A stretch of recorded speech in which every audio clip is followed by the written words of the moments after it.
Experience हो चुका है। हाँ 10 साल का एक्सपीरियंस। तो आप ये चीज़ें बताइए कि आप दोनों का पालन कर चुके हैं, पोल्ट्री का भी कर चुके हैं और सोनाली का भी 3-4 साल से कर चुके हैं। जी, तो दोनों लीजिए, जानिए, पहचानिए, उसके बारे में सही से तरीका समझ जाइएगा तो ऑटोमेटिक आप कमाने लगिएगा। नमस्कार दोस्तों, स्वागत है आप सभी का फिर से एक और शानदार वीडियो में। दोस्तों हम आ चुके हैं अभी सिवान जिले के हुसेपुर गांव में, और जो मशीन देख रहे हैं ये एक हैचरी मशीन है जहां पर अंडे से चूजे तैयार होते हैं। तो इस हैचरी मशीन में खास करके जो देसी होते हैं सोनाली मुर्गियां, उसकी तैयारी किया जाता है, उसका चूजा तैयार किया जाता है। तो इस वीडियो में हम जानने की कोशिश करेंगे कि सोनाली पालना सही है या पोल्ट्री पालना सही है। कौन सा बिजनेस आपको करना चाहिए अगर आप पोल्ट्री फार्मिंग बिजनेस में आना चाहते हैं या मुर्गी फार्मिंग बिजनेस में आना चाहते हैं, तो आपको सोनाली के साथ बिजनेस क्यों करना चाहिए, यही चीज़ें इस वीडियो में हम बात करेंगे और जानने की कोशिश करेंगे। तो चलिए इनके जो ऑनर हैं इस फार्म के, उनसे मिलते हैं और उनसे सारी चीज़ें बातचीत करके समझने की कोशिश करते हैं। तो दोस्तों ये है धर्मेंद्र भाई, इनसे हम पहले मिल चुके हैं, हमारी दूसरी मुलाकात है। तो धर्मेंद्र भाई स्वागत है आपका हमारे चैनल पर। स्वागत है हमारे फार्म पे आपका भी। तो धर्मेंद्र भाई कितने दिन हो गए आपको ये काम करते करते? ये काम करते करते तो सोनाली पे करते करते हमको 4 साल के आसपास हो गया, और बॉयलर पे तो 10 साल पहले से कर रहे थे।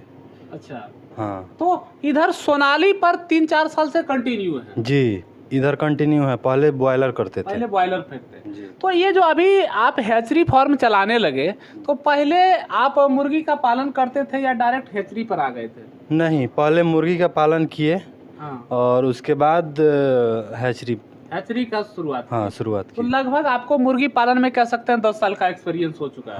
हाँ 10 साल का एक्सपीरियंस। तो आप ये चीजें बताइए कि आप दोनों का पालन कर चुके हैं, पोल्ट्री का भी कर चुके हैं और सोनाली का भी 3-4 साल से कर चुके हैं। जी। तो दोनों का कम से कम आपके पास लंबा एक्सपीरियंस है। हाँ। तो आप क्या सजेस्ट करेंगे जो लोग इस तरह के फार्मिंग आना देखिए, चाहते हैं? पहले जो था, पहले बॉयलर सही था, अच्छा। क्योंकि लागत कम आता था, प्रॉफिट हो जाता था अच्छा खासा। आदमी एक लॉट में अगर 500-1000 बच्चा पाले तो 20-25 हज़ार रुपये आराम से कमा लेता था। अच्छा। लेकिन 17-18 के बाद से क्या हुआ कि एक बैग दाना का भी रेट बढ़ गया और बच्चा का भी रेट बढ़ गया, जिसके कारण से मार्जिन जो है कम हो गया। अच्छा। अब मान लीजिए कि हम अगर कोई काम करते हैं तो फ़ायदे के लिए करते हैं, अगर घाटे लगना एक लगता जाए तो फिर तो दिक्कत होने लगता है। बहुत दिक्कत है, बहुत दिक्कत। तो उसमें क्या हुआ कि दाना का रेट बढ़ गया, बच्चा का रेट बढ़ गया, सब कुछ हो गया, रेट वही रह गया जो बिक्री का है। सेल का रेट वही है, बाकी सब बढ़ गया। तो इसके वजह से दिक्कत हो गया, तो हमने छोड़ दिया, बंद कर दिया उसको। 2 साल बंद करने के बाद फिर 2 साल बाद हम 2019 से हम इसको 2018 से इसको चालू किए सोनाली पे। सोनाली पे चालू किए तो बच्चा बंगाल से मंगाए थे। उस समय हम लोग को 45 रुपये का चूजा पड़ा था बंगाल का। अच्छा। हाँ, उस समय ला के फिर छोड़े इसको। अंडा के लिए छोड़े थे शुरू में, समझ में नहीं आया था या कोई बताने वाला नहीं था। अभी तो सोनाली भी प्रचलन में आ गया है। अच्छा, तो उस समय अंडा के लिए छोड़े थे तो सही था, बिका भी, लेकिन एक बैग उस समय मार्केट नहीं था तो खुदरे में बिका, थोक में नहीं बिका। लेकिन अब धीरे धीरे मार्केट बन गया है या जान पहचान हो गया है, तो आदमी खुदरा में भी बेच सकता है या थोक में भी बेच सकता है। दोनों तरीके से आप सेल कर रहे हैं। हाँ। तो आप जब आप हैचरी फार्म चला रहे हैं तो आपके साथ बहुत सारे फार्मर जुड़े होंगे जो कि आपका चूजा खरीद कर ले जाते हैं। जी। तो अभी के टाइम में आप किस तरह से देखते हैं ये सोनाली देसी को? देखिए, अभी के टाइम में सबसे अच्छा अगर कोई पोल्ट्री में है बेटर तो सोनाली है। सोनाली है। हाँ, इससे बेटर अभी कोई नहीं है। सोनाली के अपेक्षा भी और भी 2-3 किस्में आती है इसमें प्रजाति? देखिए, इसमें देसी में नस्ल में बहुत सी प्रजाति है, जैसे डबल FG है, कड़कनाथ है, बनराजा है, और भी सारी ब्रीडें हैं। अच्छा, उस हिसाब से सोनाली सबसे बेस्ट? हाँ, बेस्ट सबसे सोनाली है, क्योंकि रेट भी इसका सही है और सेल भी अच्छा है। और सबका है कि रेट तो अच्छा है लेकिन सेल नहीं है। किसी का रेट कम है तो उसमें मार्जिन थोड़ा सा कम है। जैसे डबल FG है कि उसका रेट 120 से 130 रुपये के आसपास रहता है। अच्छा, सोनाली के जो बच्चे हैं इसको देसी मुर्गी कह सकते हैं या नहीं कह सकते हैं? देखिए, सोनाली जो है देसी का ही एकदम समरूप है। अच्छा। उसमें विशेष कोई अंतर नहीं है, चाहे अंडा में हो चाहे मीट में हो, कोई दिक्कत नहीं है। बहुरंगी है और मीट का क्वालिटी भी सेम है, अंडा का क्वालिटी भी सेम है, इसमें कोई अंतर नहीं। तो मतलब देसी अंडे के जगह पर इस अंडे को भी सेल कर सकते हैं? हाँ हाँ, यही अंडा आजकल देहात में देसी नहीं है, सोनालिये है जो कि देसी लोग कह रहा है। सोनाली को ही लोग देसी के नाम हाँ, पर बेच रहे हैं। हाँ हाँ हाँ। अब कुछ लोगों का सवाल है कि हम देसी मुर्गी या सोनाली तो पालन कर लेंगे, लेकिन गर्मी के दिन में इसके अंडे बिकते नहीं हैं या बच्चे बिकते नहीं हैं या बड़ी मुर्गियां नहीं बिकता, इसके बारे में क्या करेंगे? देखिए, कैसे मार्केटिंग किया जाए इसका, ताकि मार्केटिंग, उसको देखिए दिक्कत ना हो? मार्केटिंग करने के लिए पहले जानना पड़ेगा, समझना पड़ेगा इसको। ये तो बात सही है कि अगर आप सोनाली का मुर्गा मुर्गी चाहे छोड़ दिया अंडा के लिए, तो ठंडी में तो खूब बेटर है, कोई दिक्कत नहीं। लेकिन गर्मी के मौसम में गांव देहात में लोग ज़्यादातर देसी मुर्गी का अंडा खाना पसंद नहीं करते हैं, क्योंकि लोग को समझ में आता है कि ज़्यादा गर्म चीज़ है, गर्म होता है। सही बात है। गर्म है, तो इसके लिए इसका सेल थोड़ा सा कम हो जाता है। तो यहाँ पे थोड़ा सा दिक्कत हो जाता है। अगर कोई अंडा के लिए सेल किया है और पहले से कांटेक्ट है, कहीं से कनेक्ट है और हैचरी में जाए चाहे कहीं किसी प्रोडक्ट में जाए तो उसका ठीक है। अगर कहीं पे कांटेक्ट नहीं है, नहीं बेच पा रहा, तो थोड़ा सा इसका अंडा बिक नहीं पाएगा, लोग बेच नहीं पाएगा। तो उसके लिए ऑप्शन है कि आप मांस के लिए मुर्गी पालन? हाँ, इसके लिए आपको ऑप्शन है कि मांस के लिए करें, मांस के लिए कीजिए, एनी टाइम बिक जाएगा। और मांस के लिए करने में दो टाइप से बेच सकते हैं इसको, या तो एक किलो 1.25 किलो में करके कटिंग पे मीट के लिए जा सकता है, या ½ किलो 600 ग्राम में आपका ये झपोली वाला लोग है, घुमा के बेचता है गांव देहात, वो भी उठाता है और एक बार में 500 700 1000 बच्चा एक दिन में उठा लेता है और वो लोग गांव घुमा के बेचता है। उतना छोटा बच्चा उन लोग कहाँ बेचते हैं? जैसे वो लोग देहात में घुमा के बेचता है, जैसे कि लोग घर में पोसते हैं तो मुर्गी घुमा के उन्हीं लोगों को बेचता है। तो आजकल जो है फेरी वाला से ही लोग खरीद करके या गांव में पोसते हैं। अच्छा, फेरी वाला से बड़ा मुर्गी खरीद लिया और गांव में हाँ, गांव में पोसना शुरू कर दिया। वो एक तरीका है। हाँ, 2-4-5 गो लोग अपने घर में रख रहे हैं, वो उसी से खरीदते हैं और बेचते हैं। तो फेरी वाला भी तो हम ही लोगों से उठाता है ना। हाँ, तो वो एक तरीका है कि आप उसको पालिए, ½ किलो के साइज में कीजिए और आराम से सेल कर दीजिए। अब अगला पॉइंट ये समझाइए थोड़ा सा कि कोई भी सोनाली के साथ काम करना चाहता है, बेचना चाहता है, तो उसको किन किन वजहों से आपको लगता है कि उसका बिजनेस फेल कर जाता है? अगर आप क्योंकि सक्सेसफुली कंटिन्यू इतने सालों से कर रहे हैं, पहले पोल्ट्री में थे, फिर आज देसी के साथ काम कर रहे हैं और आप जब हैचरी चला रहे हैं, तो जो भी किसान कल हमारे वीडियोज़ के माध्यम से आपसे जुड़ेंगे कि हम भी भाई सोनाली का पालन करना चाहते हैं, तो उसको किस वजह से वो उसका बिजनेस सक्सेस हो जाता है या किस वजह से फेल हो जाता है, उसकी कुछ चर्चाएं करें। कौन कौन सी जानकारी उसके पास होनी चाहिए? देखिए, इसके लिए बेसिक जानकारी होनी चाहिए। जैसे कि मान लीजिए कि आप अंडा के लिए बात किए, तो ये तो सबसे बड़ा ये पॉइंट है, क्योंकि हमको जानकारी नहीं है, हमने छोड़ दिया, 2 लाख 4 लाख जो भी हो पूंजी इन्वेस्टमेंट कर दिए, और सीजन में ठंडी में तो हम बेच दिए अंडा, लेकिन हमने कहीं कांटेक्ट नहीं किया, अच्छी तरह से उसका जानकारी नहीं लिया। और अंडा गर्मी में जब मुर्गी दे रही है, तो जब अंडा तो प्रोडक्शन आपका होगा लेकिन बिकेगा नहीं। जब आपका प्रोडक्शन होगा बिकेगा नहीं, तो फिर तो आप वहीं पे ना फेल कर जाएंगे। बिल्कुल फेल कर जाएंगे तो दिक्कत हो जाएगा। तो पहले आप इसके बारे में जानकारी लीजिए, किसी से भी आप पहले से जो कर रहा है चाहे जिससे जुड़ रहे हैं तो कीजिए। और दूसरा ये है कि मान लीजिए कि मांस के लिए भी किए, लेकिन मांस के लिए करने के लिए ये भी कांटेक्ट पे ही है, कनेक्ट है। लोकल में तो अपना मार्केट है नहीं, दूर जाता है इसका मुर्गा। तो जो जिसको जानकारी है तो बेचने में उसके लिए आसान है कि कहीं बेच लेगा, और जिसको पते नहीं है वो कहाँ बेचेगा।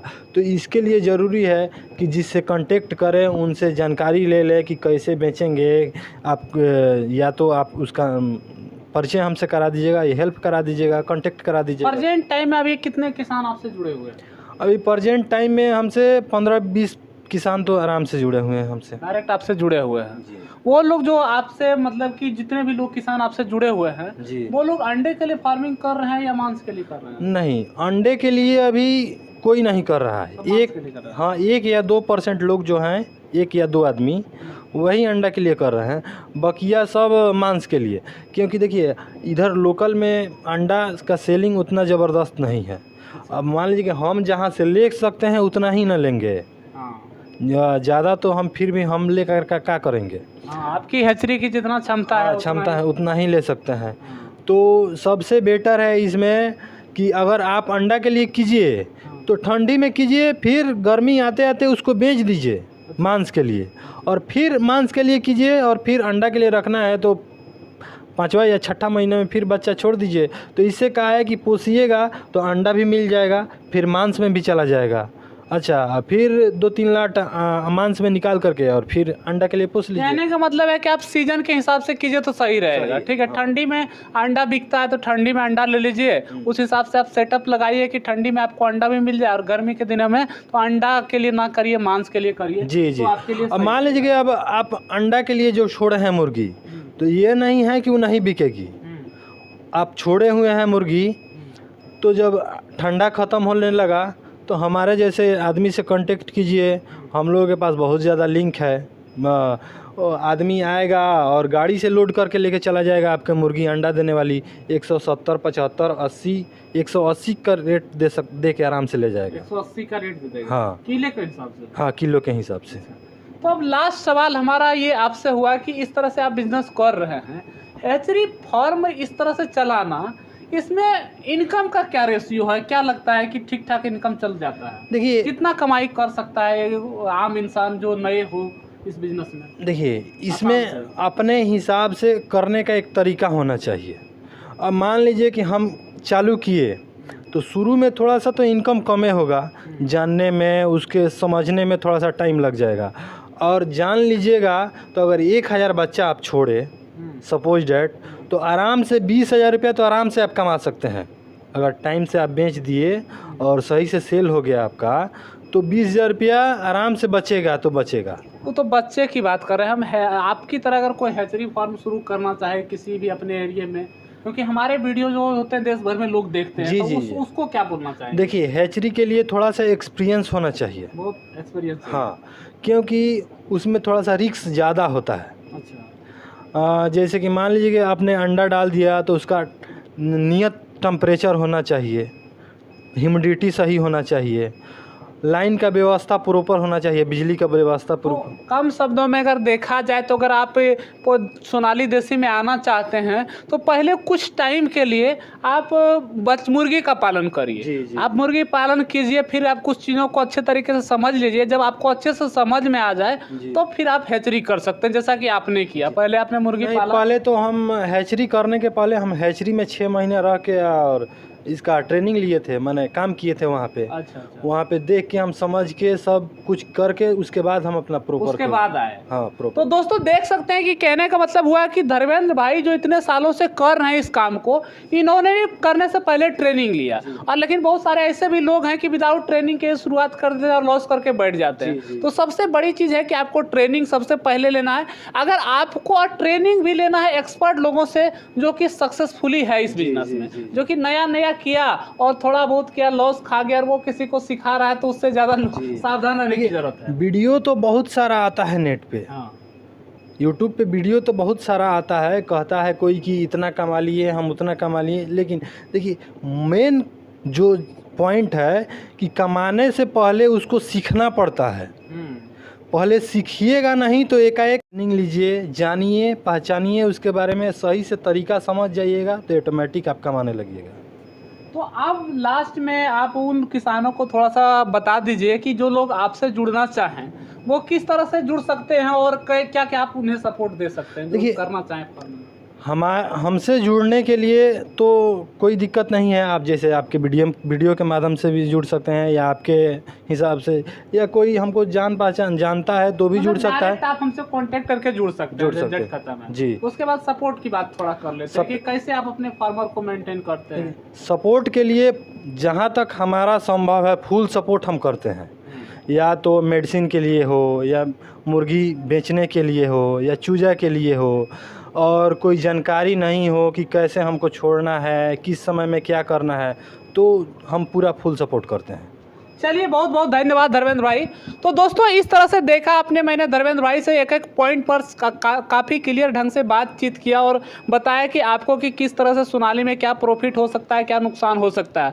और हम आपसे यही रिक्वेस्ट करेंगे कि कोई ये बिजनेस अगर आप शुरुआत करना चाहते हैं तो आप बिना ट्रेनिंग के इस बिज़नेस की शुरुआत नहीं करें, क्योंकि लाखों रुपये आप बिज़नेस में लगाते हैं और आपका नुकसान हो जाता है तो बहुत दुख होता है, खास करके हम लोगों को कि हम लोग के रहते हुए आपका नुकसान होता है। तो हम आपको प्रॉपर ट्रेनिंग सपोर्ट देने की कोशिश करते हैं। आप हमारे आरपीआर लघु उद्योग से जुड़ सकते हैं और एक एक सवाल के जवाब आप पहले ले लीजिए, पा लीजिए, समझ लीजिए, फिर आप अपने बिजनेस की शुरुआत कीजिए। धर्मेंद्र भाई जैसे और भी कई सारे लोग हमारे साथ जुड़े हुए हैं जो आपको poultry farming, Sonali farming, goat farming जैसे कई सारे बिजनेस के बारे में आपको ट्रेंड करेंगे। हम भी आपको काफ़ी गाइड करेंगे शुरुआत से लेकर के मार्केटिंग तक। तो आप बिजनेस जब भी शुरुआत करते हैं तो सबसे पहले आरपीआर लघु उद्योग को ध्यान में रखिए, जुड़िए, सलाह मशवरा लीजिए, देखिए बिजनेस को, फिर इस बिजनेस की शुरुआत कीजिए। तो इस वीडियो में इतना ही, मिलते हैं किसी और शानदार वीडियो में, तब तक के लिए धन्यवाद।